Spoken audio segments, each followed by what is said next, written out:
Welcome to wishful ಅಡುಗೆ ಮನೆ. ಇವತ್ತು ಬಿಳಿ ಬದನೆಕಾಯಿಂದ ಸ್ಪೆಷಲ್ ರೆಸಿಪಿನ ಪ್ರತಿಭಾ. ಹೌದು ಆಶಾ, ಇವತ್ತು ನನಗೆ ಬಿಳಿ ಬದನೆಕಾಯಿ ಸಿಕ್ತು. ಇದೇ ನಮ್ಮ ಊರದ್ದಲ್ಲ, ಇಲ್ಲೇ ತಗೊಂಡಿರೋದು, ನಾನು ಬೆಂಗಳೂರಲ್ಲಿನೇ ತಗೊಂಡಿರೋದು ಇದು. ಸೊ ಇದು ಇವತ್ತೆ ಬಿಳಿ ಬದನೆಕಾಯಿ ನೋಡಿದಾಗ ಇದು ನಾಟಿ ಬಿಳಿ ಬದನೆಕಾಯಿ ಅಂತೆ. ಸೊ ನಮ್ಮ ಸೈಡ್ ಉತ್ತರ ಕರ್ನಾಟಕ ಸೈಡ್ ಪರ್ಪಲ್ ಕಲರ್ ಅಲ್ಲಿ ಸಿಗುತ್ತೆ. ಅಥವಾ ಸ್ವಲ್ಪ ಬೇಗ ಬೇಯುತ್ತೆ ಪ್ರತಿಭಾ. ಹೌದು, ತುಂಬಾ ಸಾಫ್ಟ್ ಆಗಿ ಬೇಯುತ್ತೆ, ಬೇಗನೂ ಕೂಡ ಬೇಯುತ್ತೆ. ಬಟ್ ಇವತ್ತೇ ಈ ಬಿಳಿ ಬದನೆಕಾಯಿಂದ ಒಂದು ನಾವು ಉತ್ತರ ಕರ್ನಾಟಕದ ರೆಸಿಪಿನ ಮಾಡೋಣ ಅಂತೆ. ತುಂಬಾ ದಿಢೀರ್ ಅಂತ ಆಗುತ್ತೆ, ಎಲ್ಲರೂ ಇಷ್ಟಪಡ್ತಾರೆ. ನೀವು ಯಾವಾಗ ಬೇಕು ಅವಾಗ ಮಾಡ್ಕೊಂಡು ತಿನ್ಕೋಬಹುದು ಈ ರೆಸಿಪಿನ. ಸೊ ಯಾವ ತರ ಮಾಡೋದು ಅಂತ ನೋಡೋಣ ಬನ್ನಿ. ನೋಡಿ, ಬದನೆಕಾಯಿನ ಚೆನ್ನಾಗಿ ತೊಳ್ಕೊಂಡು ಬಂದಿರೋದು. ಇವಾಗ ಇದನ್ನ ತೊಟ್ಟನ್ನ ತಕ್ಕೊಳ್ಳೋಣ. ನೋಡಿ, ಈ ತರ ಮಧ್ಯಕ್ಕೆ ಕಟ್ ಮಾಡಿ ಸಣ್ಣದಾಗಿ ಕಟ್ ಮಾಡ್ಬೇಕಾ ಪ್ರತಿಭಾ? ಹೌದೌದು, ಸಣ್ಣದಾಗಿ ಕಟ್ ಮಾಡ್ಕೋಬೇಕು. ಎಷ್ಟು ಎಳೆದಿದೆ ಅಂದ್ರೆ ಒಳಗಡೆ ಬೀಜ ನೋಡಿ ಎಷ್ಟು ಎಳೆದಿದೆ, ಅಷ್ಟ್ರ ಮೇಲಿಂದ ಗೊತ್ತಾಗುತ್ತೆ. ಯೂಶ್ವಲಿ ಏನಂತಾರೆ, ದಪ್ಪ ಬದನೆಕಾಯಿ ಇದ್ರೆ ಒಳಗಡೆ ಬೀಜ ದಪ್ಪ ಇರುತ್ತೆ, ಹಾರ್ಡ್ ಆಗಿರುತ್ತೆ, ಅದರಿಂದ ರೆಸಿಪಿ ಚೆನ್ನಾಗಾಗಲ್ಲ ಅಂತ ಹೇಳ್ತಾರೆ. ಬಟ್ ಇವತ್ತೇ ಇಲ್ಲಿ ಬದನೆಕಾಯಿ ಅಷ್ಟು ದಪ್ಪ ಇದ್ರೂ ಕೂಡ ಎಳೆದಿದೆ, ಬೀಜ ಸಣ್ಣದಿದೆ ಅಂದ್ರೆ ನಾಟಿ ನಾಟಿ ನಾಟಿ ಬೀಜ. ನಿಮ್ ಹಾಸನ್ ಸೈಡ್ ಬೆಳೀತಾರ? ನೋಡಿದೀನಿ ಪ್ರತಿಭಾ, ತುಂಬಾ ಜನ ಬೆಳೆಯೋದು ನೋಡಿದೀನಿ. ನೋಡಿ, ಎಲ್ಲದನ್ನು ಇದೇ ತರ ಕಟ್ ಮಾಡ್ಕೊಂಡಿದೀವಿ. ಪ್ರತಿಭಾ, ಇದು ಕಟ್ ಮಾಡಿದ ತಕ್ಷಣ ನೀರಿಗೆ ಹಾಕ್ಬೇಕಾ? ಏನು ನೆಸೆಸಿಟಿ ಇಲ್ಲ ಆಶಾ ಇವತ್ತೆ. ಸೊ ನೆಕ್ಸ್ಟ್ ಏನ್ ಮಾಡೋದು ನೋಡೋಣ. ನೋಡಿ, ಮೊದಲಿಗೆ ಒಂದು ಬೇಸನ್ನ ತಗೊಂಡಿದೆ. ಇವಾಗ ಇದ್ರ ಒಳಗಡೆ ನಾವು ಸಣ್ಣದಾಗಿ ಕಟ್ ಮಾಡ್ಕೊಂಡಿರುವಂತ ಬದನೆಕಾಯಿನ ಹಾಕೊಳ್ಳೋಣ.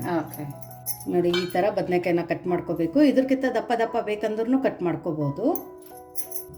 ಇದಕ್ಕೇನೆ ಸಣ್ಣದಾಗಿ ಕಟ್ ಮಾಡ್ಕೊಂಡಿರೋಂಥದ್ದು ಒಂದು ಈರುಳ್ಳಿ ಆಶಾ. ಈರುಳ್ಳಿ ನೀವು ಬೇಕಂದ್ರೆ ಜಾಸ್ತಿ ಕ್ವಾಂಟಿಟಿಯಲ್ಲಿ ಕೂಡ ಹಾಕೋಬಹುದು. ಇವಾಗ ನೋಡಿ, ಇದಕ್ಕೆ ಕಡಲೆ ಹಿಟ್ಟನ್ನ ತಗೊಂಡಿರೋದು, ಬೇಸನ್ನು ಕೂಡ ಅಂತೀವಿ ಇದಕ್ಕೆ. ಸೊ 1 ಬಟ್ಲಷ್ಟು ಕಡಲೆ ಹಿಟ್ಟನ್ನ ಹಾಕೋತಾ ಇದ್ದೀನಿ. ಕ್ವಾಂಟಿಟಿನ ನೋಡ್ಬಿಟ್ಟು ಯೂಸ್ ಮಾಡ್ಕೋಬಹುದು. ಇದಕ್ಕೇನೆ 1 ಬಟ್ಲು ಕಡಲೆ ಹಿಟ್ಟಕ್ಕೆ 1/4 ಕಪ್ದಷ್ಟು ನಾವು ಇಲ್ಲಿ ಅಕ್ಕಿ ಹಿಟ್ಟನ್ನ ಹಾಕೋಬೇಕು. ನೀವು ಕಪ್ ಮೆಜರ್ಮೆಂಟ್ ಕೂಡ ತಗೋಬಹುದು, ನಿಮ್ಮ ಮನೇಲಿ ಇರುವಂತ ಬಟ್ಲು ಮೆಜರ್ಮೆಂಟ್ ಇಂದ ಕೂಡ ಮಾಡ್ಕೋಬಹುದು. ಒಂದ್ ದೊಡ್ಡ ಬಟ್ಲಾದ್ರೆ ಒಂದ್ ಸಣ್ಣ ಬಟ್ಲಲ್ಲಿ ಅಕ್ಕಿ ಹಿಟ್ಟು ಹಾಕೋಬೋದಾ? ಹೌದೌದು, ಅದರಿಂದ ತುಂಬಾ ಚೆನ್ನಾಗಿ ಟೇಸ್ಟ್, ಫ್ಲೇವರು ಮತ್ತೆ ಅದ್ರ ಜೊತೆ ಟೆಕ್ಸ್ಚರ್ ಬರುತ್ತೆ. ನೋಡಿ, ರುಚಿ ಉಪ್ಪನ್ನ ಹಾಕೊಳ್ಳೋಣ. ಉಪ್ಪನ್ನ ನೋಡ್ಬಿಟ್ಟು ಹಾಕೊಳ್ಳಿ. ಸ್ವಲ್ಪ ಓಂ ಕಾಳು, ಸ್ವಲ್ಪ ಬಿಳಿ ಎಳ್ಳನ್ನ ಹಾಕೊಳ್ಳೋಣ. ತಿನ್ನೋಕೆ ಕ್ರಂಚಿನೆಸ್ ಕೂಡ ಸಿಗುತ್ತೆ ಮತ್ತೆ ಚೆನ್ನಾಗೂ ಕೂಡ ಇರುತ್ತೆ. ನೋಡಿ, ಇಷ್ಟೆಲ್ಲ ಹಾಕೊಂಡ ನಂತರ ಆಶಾ ಇದನ್ನ ಪಕ್ಕಕ್ಕಿಟ್ಟು ಇದಕ್ಕೊಂದು ಮಸಾಲೆನ ಮಾಡ್ಕೋಬೇಕು. ಸೊ ಯಾವ ತರ ಮಾಡ್ಕೊಳ್ಳೋದು ಅಂತ ನೋಡೋಣ. ನೋಡಿ, ಒಂದು ಮಿಕ್ಸಿ ಜಾರಕ್ಕೆ 1-2 ಬೆಳ್ಳುಳ್ಳಿ, ಸ್ವಲ್ಪ ಶುಂಠಿ, ಅದ್ರ ಜೊತೆ ಕರಿಬೇವು ಕೂಡ ನಾನು ಮಿಕ್ಸಿ ಜಾರಕ್ಕೆ ಹಾಕೋತಾ ಇದ್ದೀನಿ. ಆ್ಯಕ್ಚುಲಿ ಈ ರೆಸಿಪಿ ಆಶಾ ನಾವು ನಮ್ಮ ಮನೆ ದೇವ್ರಿಗಂತ ಹೋಗ್ತೀವಿ, ಬಿಜಾಪುರ ಸೈಡೇ ಬರುತ್ತೆ. ಸೊ ನಮ್ಮ ಮನೆ ದೇವ್ರಿಗೆ ಹೋದಾಗ ಅಲ್ಲಿ ಒಬ್ರು ಅಜ್ಜಿ ಇರ್ತಾರೆ ದೇವಸ್ಥಾನ ಹೊರಗಡೆ. ಸೊ ಅವರು ಈ ರೆಸಿಪಿನ ಮಾಡ್ತಾ ಇದ್ರು. ಸೊ ಯಾವಾಗ್ಲೂ ನಾವು ಇಯರ್ಲಿ ಒನ್ಸ್ ಹೋಗ್ತೀವಲ್ಲ, ಸೊ ಹೋದಾಗ ನೀವು ಇದನ್ನ ಹೆಂಗ್ ಮಾಡ್ತೀರಂತ ಕೇಳಿದಾಗ ಅವ್ರು ಈ ರೆಸಿಪಿನ ಆ್ಯಕ್ಚುಲಿ ಹೇಳಿರೋದು. ತುಂಬಾ ಸಖತ್ತಾಗಿ ಮಾಡ್ತಾ ಇದ್ರು. ಅದೇ ರೆಸಿಪಿನ ಇವತ್ತು ನಾನು ಇಲ್ಲಿ ತೋರಿಸ್ತಾ ಇದ್ದೀನಿ. ಇಲ್ಲಿ ನೋಡಿ, ಹಸಿಮೆಣಸಿನ್ಕಾಯಿ ತಗೊಂಡಿದ್ದೀನಿ. ಖಾರನ ನೋಡಿಬಿಟ್ಟು ಹಸಿಮೆಣಸಿನ್ಕಾಯಿನ ಯೂಸ್ ಮಾಡ್ಕೊಳ್ಳಿ. ಸ್ವಲ್ಪ ಧನಿಯಾ, ಸ್ವಲ್ಪ ಜೀರಿಗೆ, ಇಷ್ಟನ್ನು ಹಾಕೊಂಡು ನಾವು ಇದನ್ನ ಡ್ರೈ ಪುಡಿ ಥರ ಮಾಡ್ಕೊಂಡು ಬರಬೇಕು. ಸೊ ನೋಡಿ, ನೀರು ಹಾಕದೆ ಈ ಥರ ಪುಡಿನ ಮಾಡ್ಕೊಂಡು ಬಂದಿರೋದು. ಹೌದು, ತರಿಯಾಗಿ. ಸೊ ನೀರು ಹಾಕಿ ರುಬ್ದಾಗ ಏನಾಗುತ್ತಂದ್ರೆ ಇದ್ರ ಫ್ಲೇವರ್ ಕರೆಕ್ಟಾಗಿ ಬಿಡಲ್ಲ, ಮತ್ತೆ ಪೇಸ್ಟ್ ಆಗಿಬಿಡುತ್ತೆ. ಸೊ ಹಾಗಾಗಿ ಈ ಥರ ರುಬ್ಕೊಂಡು ಬಂದಿರೋದು. ಇವಾಗ ಇದನ್ನ ಈ ಮಿಶ್ರಣದ ಒಳಗಡೆ ಹಾಕೋಬೇಕು. ನಾವು ಹಿಟ್ಟೆಲ್ಲ ಹಾಕೊಂಡು ಇಟ್ಕೊಂಡಿದ್ವಲ್ಲ, ಇದ್ರ ಒಳಗಡೆನೆ ಹಾಕೋಬೇಕು. ನೋಡಿ, ಈ ಮಸಾಲೆ ಹಾಕೊಂಡ ನಂತರ ಇದ್ರ ಒಳಗಡೆ ಒಂದು ಸ್ವಲ್ಪ ಅರಿಶಿಣದ ಪುಡಿನ ಹಾಕೊಳ್ಳೋಣ. ಆಮೇಲೆ ಇದೆಲ್ಲನೂ ಮಿಕ್ಸ್ ಮಾಡ್ಕೊಳ್ಳೋಣ. ಈ ಥರ ಮಿಕ್ಸ್ ಮಾಡಿಕೊಂಡು ನೀರು ಹಾಕೊಂಡು ಕಲಿಸ್ಕೋಬೇಕು ಆಶಾ ಆ್ಯಕ್ಚುಲಿ ಇದನ್ನ. ಸೊ ನೋಡಿ, ಇವಾಗ ಇದಕ್ಕೆ ನೀರು ಹಾಕೊಂಡು ಕಲಿಸ್ಕೊಳ್ಳೋಣ. ನೋಡಿ, ಇದಕ್ಕೆ ಸ್ವಲ್ಪ ಸ್ವಲ್ಪ ನೀರು ಹಾಕಿ ಕಲಿಸ್ಕೊಂಬರೋಣ.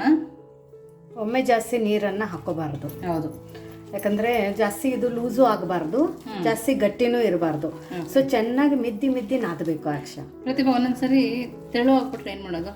ಒಂದ್ ಸ್ವಲ್ಪ ಕಡಲೆ ಹಿಟ್ಟು ಅಥವಾ ಅಕ್ಕಿ ಹಿಟ್ಟನ್ನ ಹಾಕೋಬಹುದು. ಅವಾಗ ಕರೆಕ್ಟ್ ಆಗಿ ಕನ್ಸಿಸ್ಟೆನ್ಸಿಯಲ್ಲಿ ಬರುತ್ತೆ. ನೋಡಿ, ಇಷ್ಟು ಗಟ್ಟಿ ಇದ್ರೆ ಸಾಕಾಗತ್ತೆ. ಈಗ ನೆಕ್ಸ್ಟ್ ಪ್ರತಿಭಾ, ಇವಾಗ ಆಶಾ ಇದಕ್ಕೆ ಇನ್ನು ನಾವು ಕೊತ್ತಂಬರಿ ಸೊಪ್ಪು ಹಾಕಿಲ್ಲ. ಇವಾಗ ಕೊತ್ತಂಬರಿ ಸೊಪ್ಪನ್ನ ಹಾಕೊಳ್ಳೋಣ. ನೋಡಿ, ಇದಕ್ಕೇನೆ ಸಣ್ಣದಾಗಿ ಕಟ್ ಮಾಡಿರೋಂಥ ಕೊತ್ತಂಬರಿನ ಹಾಕೊಳ್ಳೋಣ. ಕೊತ್ತಂಬರಿ ಸೊಪ್ಪು ಎಷ್ಟು ಹಾಕೋತೀವಲ್ಲ ಆಶಾ, ಅಷ್ಟೇ ಟೇಸ್ಟ್ ಫ್ಲೇವರ್ ಚೆನ್ನಾಗಿ ಬರುತ್ತೆ. 1/4 ಸ್ಪೂನಷ್ಟು ಸೋಡಾನ ಹಾಕೊಳ್ತಾ ಇದೀವಿ. ಕುಕಿಂಗ್ ಸೋಡಾ ಹಾಕೋಬಹುದು, ಇಲ್ಲ ಅಂದ್ರೆ ಬೇಕಿಂಗ್ ಸೋಡಾ ಕೂಡ ಹಾಕೋಬಹುದು. ಓಕೆ. ಸ್ವಲ್ಪ ಸೋಡಾ ಮೇಲೆ ನಾವು ಲೆಮನ್ ಅನ್ನ ಹಾಕೋಬೇಕು. ಓಕೆ. ಇವಾಗ ಇದೆಲ್ಲ ಚೆನ್ನಾಗಿ ಮಿಕ್ಸ್ ಮಾಡ್ಕೋಬೇಕು.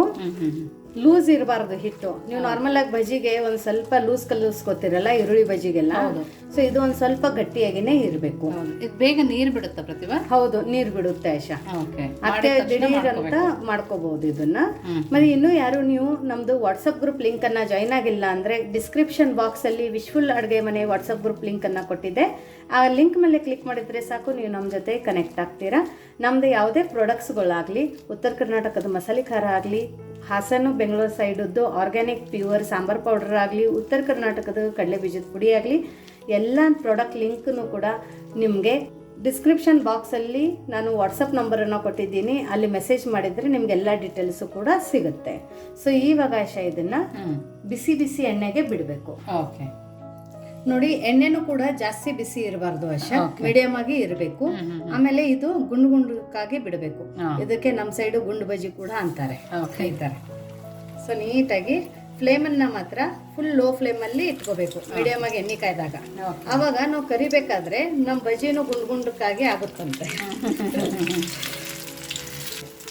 ಒಬ್ರು ಇದನ್ನೇನೆ ಬ್ರೆಡ್ ಹಾಕೊಂಡು ತಿಂತಾರೆ ಆಶಾ. ಓಕೆ. ನೀವು ಪಾವ್ ಭಾಜಿ ಜಾಸ್ತಿ ಮಾಡ್ತೀರಲ್ಲ ಪ್ರತಿಭಾ? ಹೌದು. ಸೊ ನೋಡಿ, ಇವಾಗ ಸ್ವಲ್ಪ ಕಲರ್ ಚೇಂಜ್ ಆಗುತ್ತಲ್ಲ, ಆ ಟೈಮಲ್ಲಿ ತಿರುಗಿಸ್ಬೇಕು. ನೋಡೋಕೆ ಎಷ್ಟು ಚೆನ್ನಾಗಿ ಕಾಣಿಸ್ತದೆ ನೋಡು ಆಶಾ, ಎಷ್ಟು ಫ್ಲಫಿಯಾಗಿ ಮತ್ತೆ ಅದೇ ತರ ಬಂದಿದೆ ನೋಡು, ಗುಂಡ್ಗುಂಡ್ಕಾಗಿ. ಹೈ ಫ್ಲೇಮ್ ಅಲ್ಲಿ ಬಜಿ ಬಿಟ್ಟಾಗ ಆಶಾ, ಬಜಿ ಕುತ್ಕೊಂಡ್ ಬಿಡುತ್ತೆ, ಒಂಥರ ಶ್ರಿಂಕ್ ಆದಂಗ ಆಗುತ್ತೆ, ಈ ತರ ಉಬ್ಬಿ ಬರಲ್ಲ. ಸೊ ಹಾಗಾಗಿ ಫ್ಲೇಮ್ ಅನ್ನ ಏನ್ ಮಾಡ್ಬೇಕಂದ್ರೆ, ಈ ತರ ಬಜಿಗಳು ಮಾಡ್ಬೇಕಂದ್ರೆ ಮೀಡಿಯಂ ಫ್ಲೇಮ್ ಅಲ್ಲಿ ಆಯಿಲ್ ಅನ್ನ ಬಿಸಿ ಮಾಡಿ ಲೋ ಫ್ಲೇಮ್ ಅಲ್ಲಿ ಇಟ್ಕೊಂಡು ಅವಾಗ ನಾವು ಇದನ್ನ ಬಜಿ ಹಿಟ್ಟನ್ನ ಬಿಡಬೇಕು. ಸೊ ನೋಡಿ, ಈ ಥರ ಬಜಿಗಳನ್ನ ಮಾಡಬೇಕಾದ್ರೆ ಎಣ್ಣೆ ಮತ್ತು ಫ್ಲೇಮು ಕೂಡ ತುಂಬ ಇಂಪಾರ್ಟೆಂಟ್ ಆಗಿದೆ.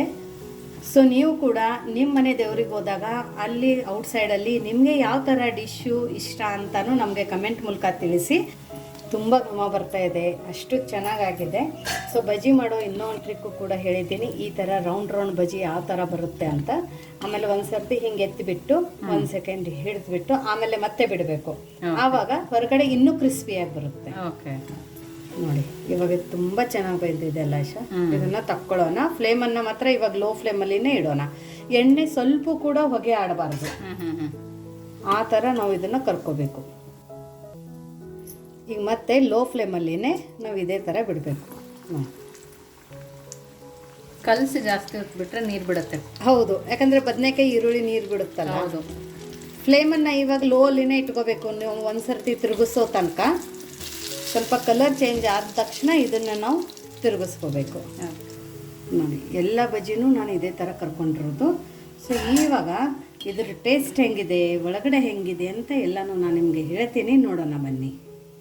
ಸೊ ನೋಡಿ, ಬಿಸಿ ಬಿಸಿ ನಮ್ಮೂರು ಸೈಡದ್ದು ಉತ್ತರ ಕರ್ನಾಟಕ ಸ್ಪೆಷಲ್ ಬದನೆಕಾಯಿ ಬಜಿನ ಇವತ್ತು ಮಾಡಿರೋದು. ಇದಕ್ಕೆ ಗುಂಡು ಬಜಿ ಕೂಡ ಅಂತಾರೆ, ಬೋಂಡಾ ಕೂಡ ಅಂತಾರೆ.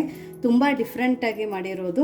ಈ ಥರ ಯೂಶ್ವಲಿ ಯಾರು ಜಾಸ್ತಿ ಮಾಡಲ್ಲ ಅಂತ ಅಂದ್ಕೊಂಡಿದ್ದೀನಿ. ಅಕಸ್ಮಾತ್ ಮಾಡ್ತಿದ್ರೆ ಇನ್ನೂ ಏನೇನು ನೀವು ಇದ್ರೊಳಗಡೆ ಇಂಗ್ರೀಡಿಯೆಂಟ್ಸ್ನ ಹಾಕ್ತೀರಂತನೂ ಕಮೆಂಟ್ ಮೂಲಕ ತಿಳಿಸಿ. ಇವಾಗ ಆಶಾ ಇದನ್ನು ಯಾವ ಥರ ಕೊಡ್ತಾರೆ ಅಂತ ನಾನು ನಿಮ್ಗೆ ತೋರಿಸ್ತೀನಿ. ಓಕೆ. ನೋಡು, ಈ ಥರ ಪೇಪರ್ ಪ್ಲೇಟನ್ನು ತಗೊಂಡಿರೋದು. ಆವಾಗ ನಮ್ಮ ಸೈಡು ಪೇಪರಲ್ಲಿ ಕೊಡ್ತಿದ್ರು. ಸೊ ಈ ಥರ ನ್ಯೂಸ್ ಪೇಪರಲ್ಲಿ ಈ ಥರ ಬಜಿನ ಹಾಕ್ತಿದ್ರು ಆಶಾ. ಇದಕ್ಕೇನೆ ಈರುಳ್ಳಿ ಮತ್ತು ಹುರಿದಿರೋದು ಖಾರ ಇರಲಾರ್ದು ಉತ್ತರ ಕರ್ನಾಟಕದ ಮೆಣಸಿನ್ಕಾಯಿ. ಸೊ ಈ ಕಾಂಬಿನೇಷನಲ್ಲಿ ಕೊಡ್ತಿದ್ರು ಅವರು. ಸೊ ನನಗಿದು ಈಗಾದ್ರೂ ನನಗೆ ಇದೇ ಥರ ತಿನ್ನೋಕೆ ತುಂಬ ಇಷ್ಟ. ಮತ್ತು ಇದು ಬಜಿ ನೋಡು ಎಷ್ಟು ಚೆನ್ನಾಗಾಗಿದೆ ಅಂದರೆ, ಸಕ್ಕತ್ತಾಗಿದೆ ನೋಡಿರಿ. ಅಷ್ಟೇ ಸ್ಪಾಂಜಿ ನೋಡಿ, ಕುತ್ಕೋತಾ ಇಲ್ಲ ಹಿಂಗೆ ತೆಳಗಡೆ. ನೋಡಿ, ಅಷ್ಟೇ ಸ್ಪಾಂಜಿಯಾಗಿ ಅಷ್ಟೇ ಚೆನ್ನಾಗಾಗಿದೆ. ನೋಡಿ, ತೂತಾ ಥರ ಆಗಿದೆ ಒಳಗಡೆ ಎಲ್ಲ, ಅಷ್ಟು ಚೆನ್ನಾಗಾಗಿದೆ ಈ ಬಜ್ಜಿ. ಆಶಾ ನೋಡಿ, ಇದು ಈ ಕಾಂಬಿನೇಷನಲ್ಲಿ ತಿಂದು ನೋಡು. ಸೊ ನೋಡಿ, ಇವಾಗ ಇನ್ನೊಂದು ತಟ್ಟೆನ ನಾವು ರೆಡಿ ಮಾಡ್ಕೊಳ್ಳೋಣ. ಸೊ ನೀವು ಕೂಡ ನಿಮ್ಮ ಊರಲ್ಲಿ ನಿಮ್ಮ ಮನೆ ದೇವ್ರಿಗೆ ಹೋದಾಗ ಯಾವ್ದು ರೆಸಿಪಿ ಫೇಮಸ್ ಇದೆ, ಯಾವ ಥರ ಕೊಡ್ತಾರೆ ಅಂತಲೂ ನಮಗೆ ಕಮೆಂಟ್ ಮೂಲಕ ಹೇಳಿ. ತುಂಬ ಚೆನ್ನಾಗಿದೆ ಪ್ರತಿಭಾ. ಚೆನ್ನಾಗಿದೆ ಆಶಾ, ಸೂಪರ್ ಆಗಿದೆ, ಸಖತ್ತಾಗಿದೆಯಲ್ಲ. ಖಾರು ಮಸಾಲೆ ಹೆಂಗೆ ಅನ್ನಿಸ್ತಾ ಇದೆ? ಮೇನ್ ಅದು ಮಸಾಲೆನೇ ಮೇನ್. ಹೆವಿ ಅಂತ ಅನ್ನಿಸ್ತಾ ಇಲ್ಲ, ಲೈಟ್ ಆಗಿ ಸೂಪರ್ ಆಗಿ ಅನ್ನಿಸ್ತಾ ಇದೆ. ಓಕೆ. ಸೊ ಬಾಯಲ್ಲಿ ಟೇಸ್ಟ್ ಬದನೆಕಾಯಿ ಸಿಗ್ತಾರೆ ಬಾಯಲ್ಲಿ. ಬದನೆಕಾಯಿ ಸಿಗ್ತಾ ಇಲ್ಲ. ಸೊ ನೋಡಿ, ಬದನೆಕಾಯಿಯಿಂದನೂ ಕೂಡ ಈ ಥರ ಒಂದು ಡಿಫ್ರೆಂಟಾಗಿ ನಾವು ರೆಸಿಪಿನ ಮಾಡ್ಕೋಬೋದು. ಅಷ್ಟೇ ಸಖತ್ತಾಗಿರುತ್ತೆ, ಅಷ್ಟೇ ಸ್ಪಾಂಜಿಯಾಗಿ ಕೂಡ ಇದೆ. ಯಾವುದೇ ಟಿಪ್ಸನ್ನು ಮಿಸ್ ಮಾಡಬೇಡಿ. ಮತ್ತು ಈ ರೆಸಿಪಿ ನಿಮಗೆ ಹೇಗೆ ಅನ್ನಿಸ್ತು ಅಂತಾನು ಕಮೆಂಟ್ ಮೂಲಕ ತಿಳಿಸೋದನ್ನು ಮರಿಬೇಡಿ. ಮತ್ತೆ ಸಿಗೋಣ ಇದೇ ಥರ ಹೊಸ ಹೊಸ ರೆಸಿಪಿ ಜೊತೆ ವಿಶ್ಫುಲ್ ಅಡುಗೆ ಮನೆಯಲ್ಲಿ. Thank you.